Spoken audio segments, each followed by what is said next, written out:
Donald in Port Azulbemi in, I'm sure I butchered that, in British Columbia, writes to me, and he says, hey, I had never heard of Octave Radio until you mentioned it the other day.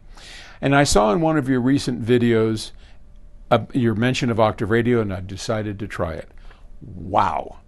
I have always used an EQ to listen to music. When I listen to Octave Radio, I have to turn off the EQ because it sounded so much better without EQ and natural. Toscana and D minor was absolutely incredible. I'm listening to it on a Bryston amp and Celestion Ditton 66 speakers. Why do I have to adjust frequencies with so many tracks but not with Octave Radio, even though it's MP3?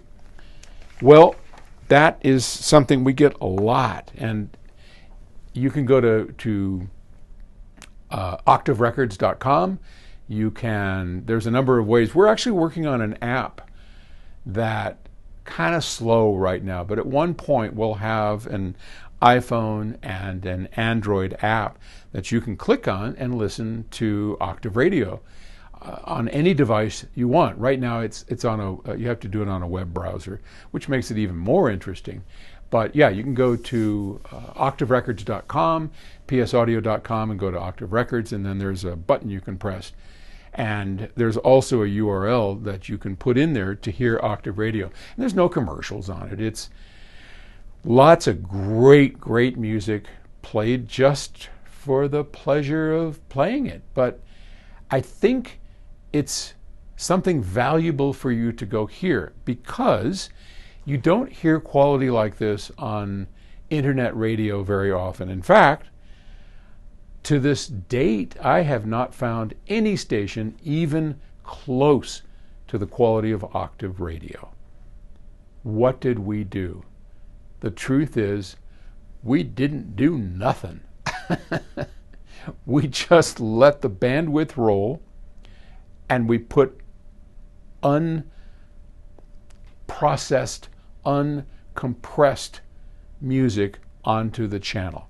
And that's the thing. It's not what we do, it's what we don't do. Just about every other network station on the planet either limits the bandwidth, because you know what?